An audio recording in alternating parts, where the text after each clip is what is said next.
Hello everyone, this is PK Entertainment and we're back again, and here now we have another video for you, continuing our lead up to the release of Indiana Jones and the Dial of Destiny on June the 30th, 2023. I will take a look back at all films within the Indiana Jones franchise, and you can check out my reviews of all entries within the series within this channel, and I'll leave some links within the description. Now in this video we will focus on the fourth installment, Indiana Jones and the Kingdom of the Crystal Skull. Released on May 22nd, 2008, it has Harrison Ford once more reprising his iconic role as archaeologist Dr. Indiana Jones, this time starring alongside Shia Boeuf, John Hurt, Ray Winstone, Cate Blanchett, and we also see Karen Allen returning in her role as Marion Ravenwood from Raiders of the Lost Ark. Now the story of the Crystal Skull moves the franchise forward to Nevada in 1957, where we see Indy and his friend George McMahail being captured by Soviet agents led by their leader Inya Spalko. The agents are searching for a secret entity which turns out to be an alien corpse from the infamous Roswell incident. Eventually managing to escape, Indy then returns to teaching in America, where he's told that he's being put on a long-term leave of absence. He then meets a young teenager named Mutt Williams, who tells Indy that a former professor named Harold Oxley found a mysterious crystal skull in Peru before being captured by the Soviets. After escaping more Soviet agents, the pair travel to Peru, where they find the skull and are once more apprehended by Soviet agents.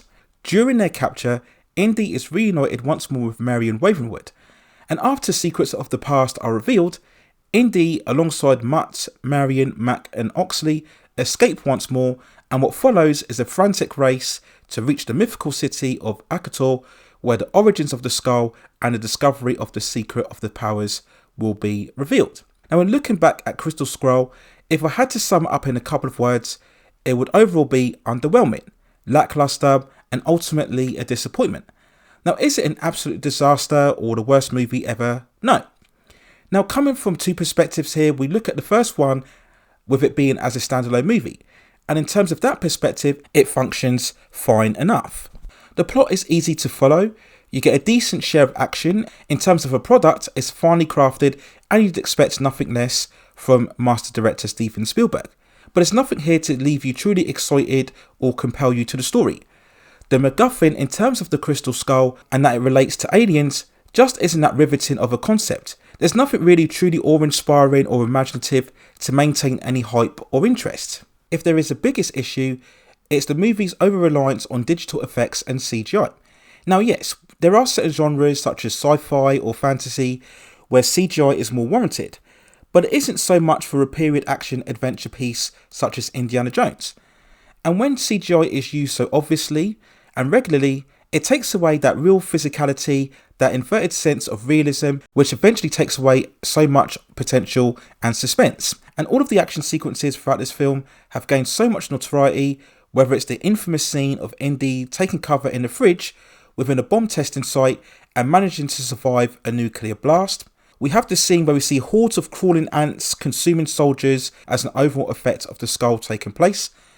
Or indeed the forest truck chase where we see Matt and Spalko sword fighting very illogically in between them, and then we see Mutt hanging over the tree vines very much like Tarzan. And everything just looks too clean, too shiny, too processed, and it takes away so much of that suspension of disbelief. We then talk about the supporting characters, where the film really makes some odd choices. Whether it's Ray Winstone's Mac, who at first is a loyal partner working with Indy, then he switches sides to the Soviets, then he's a CIA agent, then we see that he's working very much rogue, trying to collect as much treasure as possible.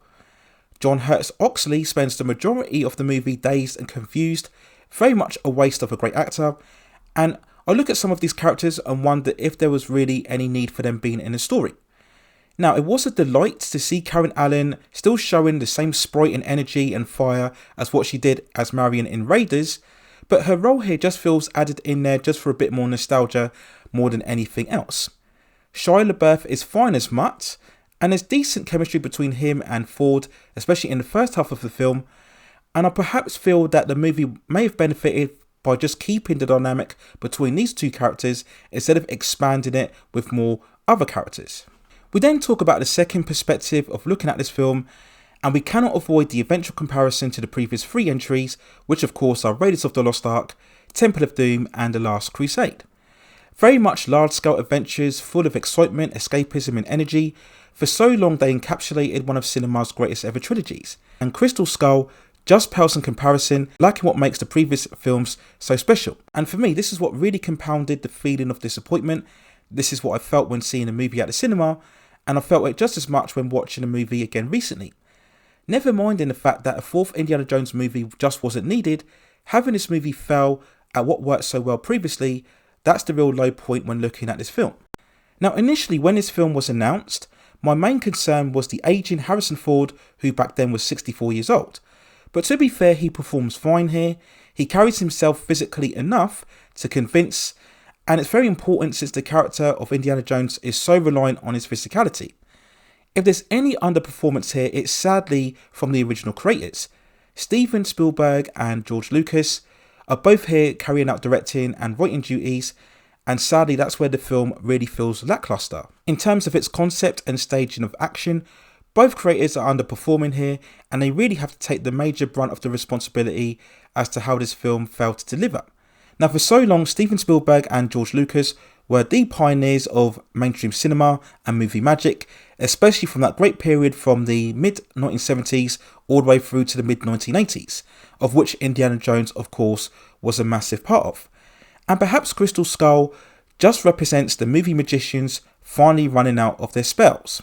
So we then go on to the movie's overall release, and financially it was a very big success, grossing over $790.7 million from a $185 million budget. But unlike the previous three films, it couldn't end up as the highest grossing movie of the year.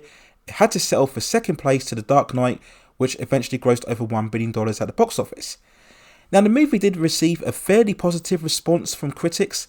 They praised the craft and the making of the movie, but they did also outline the over-reliance on CGI and digital effects. So there was no real outrage as what we saw with the likes of the Star Wars prequels. I just think overall audiences were rather indifferent, as what I've mentioned before, a fourth Indiana Jones wasn't really necessary, and many fans felt that the three films had provided a more than satisfactory and conclusive trilogy.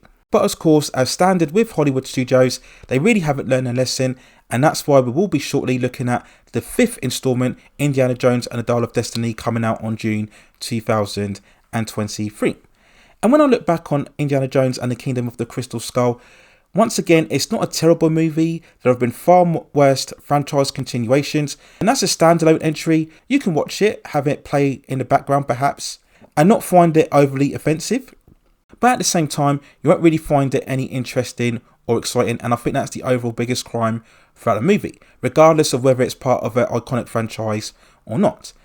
And as I mentioned before, I just look at Crystal Skull, and I think overall it was really the last time that we would see the so-called cinematic dream team of Spielberg and Lucas and John Williams together for a massive event film just like this, just really confirming that they no longer had the magical powers that they did when they dominated cinema so much back in the 70s and 80s. And that's probably the saddest point when I look back on this movie overall. So those are my overall thoughts and feelings and review of Indiana Jones and the Kingdom of the Crystal Skull. Let me know what you think in the comments below. And as mentioned, you can check out my reviews of all other entries within the franchise. So once again, look to the description. And of course, we will be looking very much forward shortly to the upcoming Indiana Jones and the Dial of Destiny, where I will of course provide both non-spoiler and spoiler reviews, as well as cover its opening weekend at the box office. So look out for all of that great content in the future. And if you have any other topics or movies or television series that you'd like to see me cover within the channel, then also let me know within the comments, and I will see if I can provide further commentary for you on that subject matter within the future. Please also hit and like the subscription and notification buttons so I can provide you with more high quality content like this in the future. But that's it for now. Take care of yourselves, and I will see you very, very soon.